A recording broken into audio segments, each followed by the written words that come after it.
Church family, welcome to another home church. Tonight, you're really in for a blessing. Our intern pastor, Austin Roberts, is going to be sharing with us a message entitled Sad Songs. And it's pushing us forward in a way in which our church needs to have some really important thoughts on what it means to lament.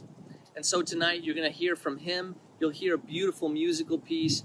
And you're going to be challenged to just reevaluate in your life. And so be blessed in that regard. But also, if you're brand new to us tonight, want to encourage you just to consider following us on Instagram at Praxis Ministry. If you're brand new to our church, period, we'd love to connect with you as well. And so go on to LLUC.org, and there you can find ways to connect with us on a bigger scale. Well, we thank you so much for watching, and be blessed with what is to come.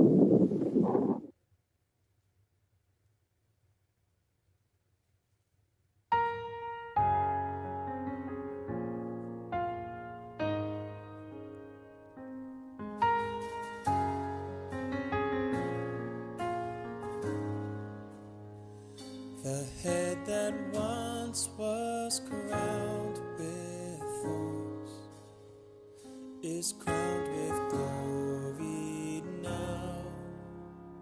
The Savior knelt to wash our feet. Now at his feet we bow.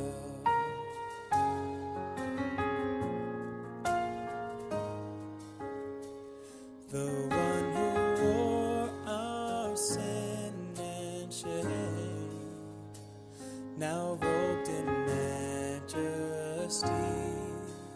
the radiance of perfect love now shines for all to see.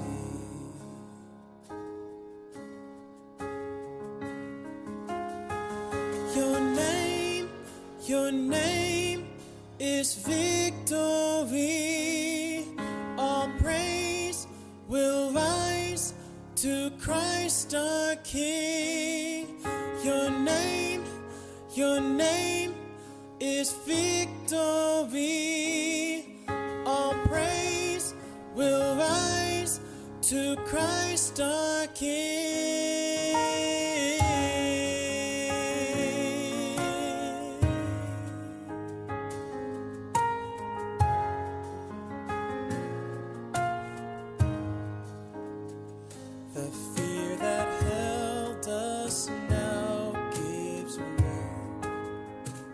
To him who is our peace, his final breath upon the cross is now alive in me.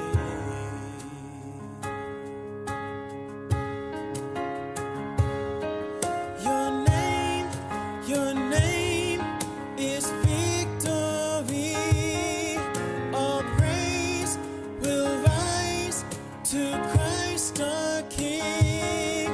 Your name is victory. All praise will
And it came to pass that the Jones family was church shopping.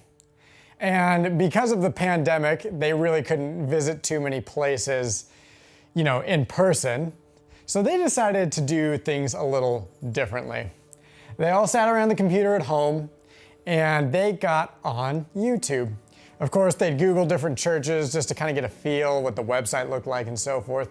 And they decided to watch the beginning parts of a few different services. So that's what they did. They got on there, they watched a few. Mom and dad liked some, the kids liked some others, and they couldn't quite agree on a church. But finally, they saw the website of a church that they thought they might like, so they all gathered around, put it on the computer, and began to watch. But as they did so, they noticed something kind of odd, kind of strange, As the church service opened, as the lights flashed on the computer screen, the song service led off with a song called All My Tears, which goes something like, when I die, don't cry for me, in my Father's arms I'll be, and so on and so forth. The son looked up at his dad and said, isn't this the song they sang at Grandma's funeral? The dad looked down at the son and said, yeah, that was the song they sang. Kind of odd that they would sing it in church.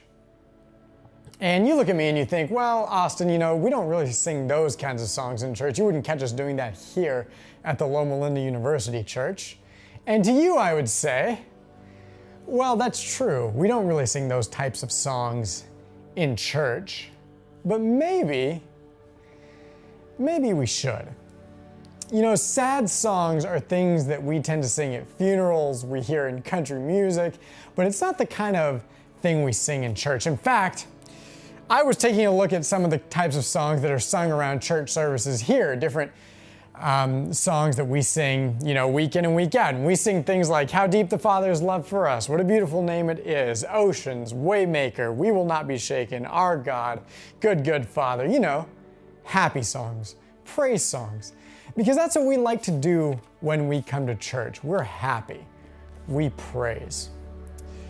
But the truth is, if our minister of music or our worship pastor were the psalmist, that would not be the case. In fact, all you have to do is take a quick look at the songs, kind of peruse some of the pages, and what you'll notice is that a lot of those songs are sad songs, or what we would call psalms of lament. There are sad songs all over the place in there. And if the psalmist were a minister of music, we would be singing those half the time. We'd be singing sad songs. But that's not really who we are. Today, however, I'm going to invite you to open with me. Open with me to the Psalms, and to be specific, Psalm 137. And before we read the text, let's talk a bit about it. We actually don't know a ton about the background of this psalm, but it was likely written at the end or soon thereafter of exile, whether it be Babylonian or Assyrian for the Israelites. The author is anonymous, we don't know who it is, so it could have been someone well known to them but not well known to us. Maybe it was someone well known to us, or maybe it was just a random Israelite, someone who no one knew that wrote this psalm.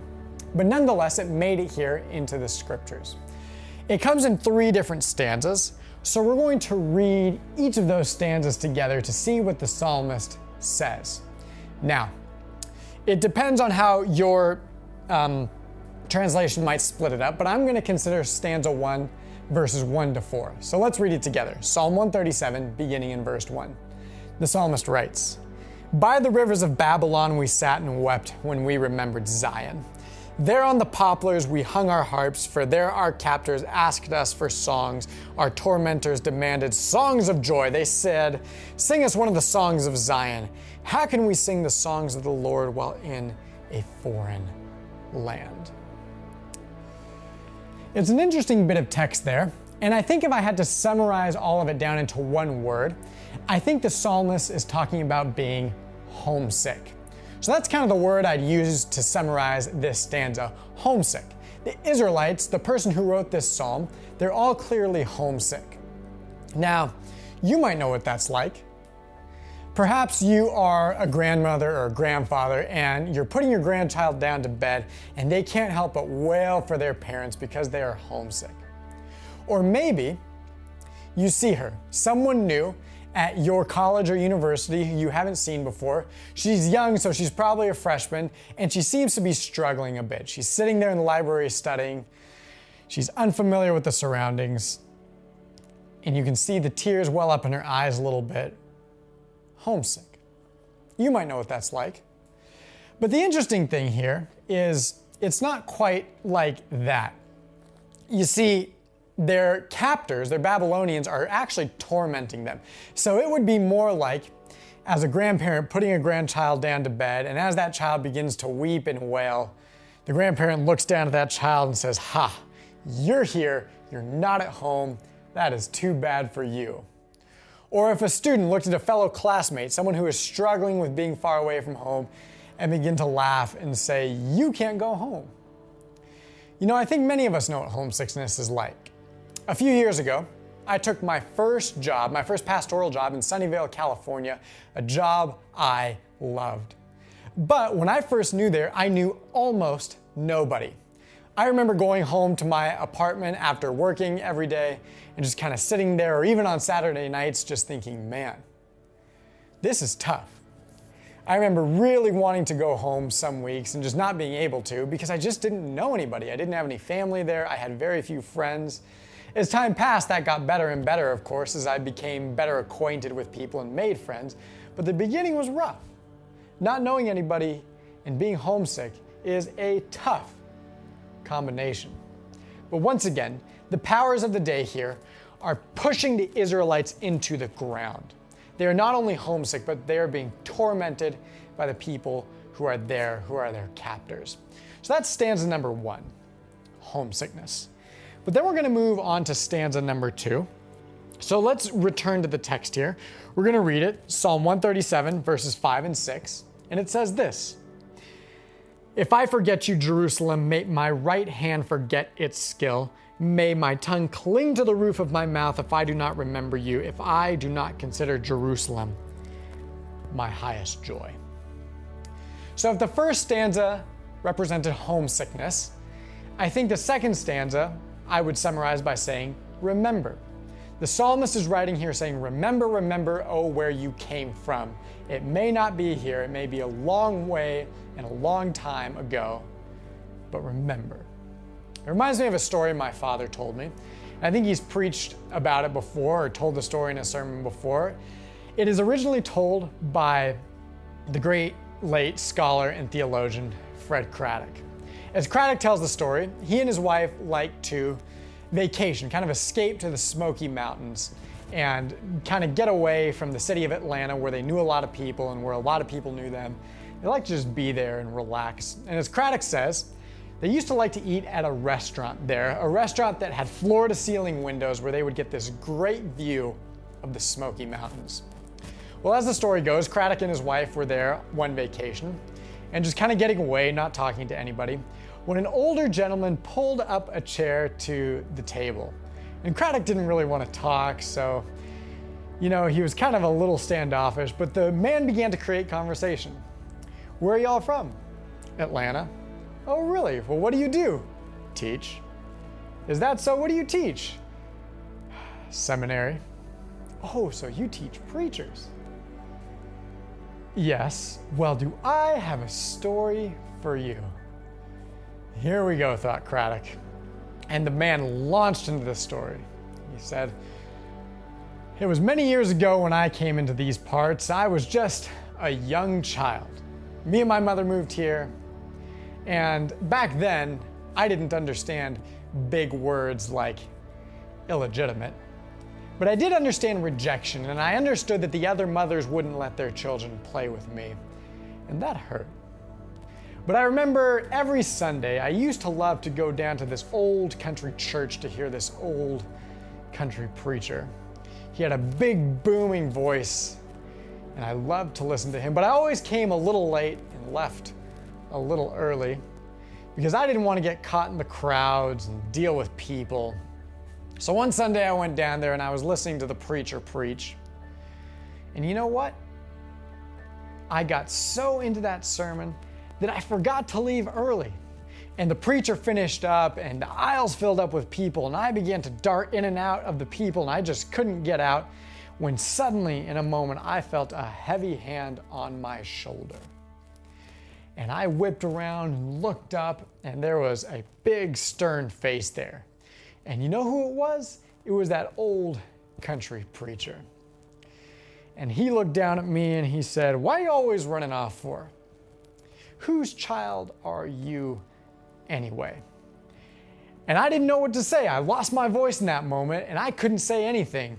And I was thinking, I was scrambling, but before I could get a word out, he was looking down at me and a smile began to make its way across his face. And you know what he said? He said, "I recognize you. I know whose child you are. You are a child of God's. Now run along and don't you forget it."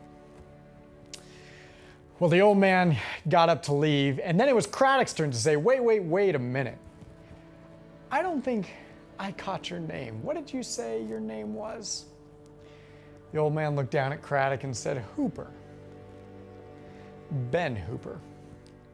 And it was at that moment that it dawned on Craddock that the good people of the great state of Tennessee had twice elected one, Ben Hooper, to serve as their governor. And the psalmist writes, "Remember who you are. Don't forget Zion. Don't forget Jerusalem. Remember who you are and remember where you came from, despite the homesickness that you might be struggling with." So now we come to the third and final stanza here. So let's return to the text once more. This time we'll read verses 7 to 9. The psalmist writes this: "Remember, Lord, what the Edomites did on the day Jerusalem fell. Tear it down," they cried. "Tear it down to its foundations. Daughter Babylon, doomed to destruction. Happy is the one who repays you according to what you have done to us. Happy is the one who seizes your infants and dashes them against the rocks." That's a bit of a rough text. It's got kind of a mental image there that we don't like to think about, dashing infants against rocks. So if the first stanza meant homesickness and the second one talked about remembering, I was thinking about this third one. And there were a few things that came to mind here. First, I thought maybe it means revenge. But I thought about that a little bit. I don't know. The Bible doesn't really talk about revenge in such a good light. So I thought maybe revenge kind of describes it, but let's try something else. Perhaps it means justice. And once again, I thought about justice and I thought, well, justice is certainly a theme in the Bible, but it's not one of the big main themes, I suppose. There are other things that are probably greater. And so then I landed on something that was not immediately apparent to me. I thought maybe it's talking about forgiveness. You see, although you can't see it there, if we read the Bible from beginning to end, we realize that texts like these, as well as many others, don't exist within a vacuum. You see, they all exist together. And when we read the whole story of Scripture from beginning to end, from Genesis to Revelation, we find that forgiveness is a big theme. And maybe this text means we can bring whatever we've got to God and say whatever we want, whatever we think, but then we must be ready to forgive. You see, we don't sing songs of lament all that often in church, but maybe we should.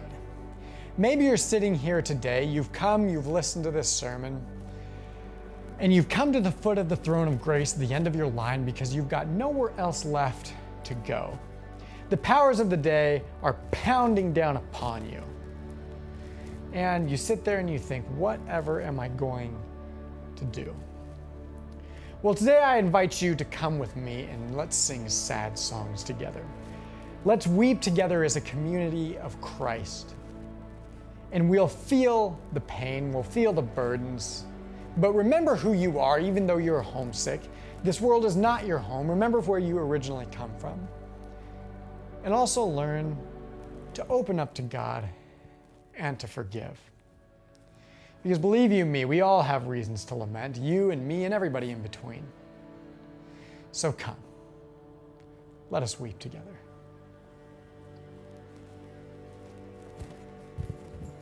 Thank you so much, Pastor Austin. Really appreciated that message. Those of you who've been watching over the last 4 months on Friday evenings, we just want to thank you so much. We pray that God will have blessed you through the sermons, the songs, the creative work that our young adult ministry has done. Starting next week, we're going to have a different online experience. This is going to be for camp meeting. And so if you've been here, you're going to see now different faces, a totally different program that's so wonderful, being led by Pastor Miguel and the team. We're going to be interviewing various individuals, have panel discussions and music. It will be really special. But also, then starting an hour later, in person, our young adults are going to be having a program beginning next Friday for camp meeting. This next Friday is going to be just a beautiful season as we explore just what God has been doing in the lives of young adults through these last 4 months. So we hope that you would join us if you're here locally, if you're a young adult, a working professional who's a young adult. We'd love to have you join us and share your testimony of what God has been doing in your life. We'll have some live music, a giveaway also of our new Praxis ministry shirt, and also want to share one last thing. We've been working on a podcast during this last season. Some people have been wondering, what do I do? I'm feeling so emotionally exhausted. I feel as though the relationships in my life are breaking and they're just stale. And you see, the reason a lot of that comes out is because we're in a stressful season, but also because so few of us are living that abundant life that Jesus promised in John 10:10.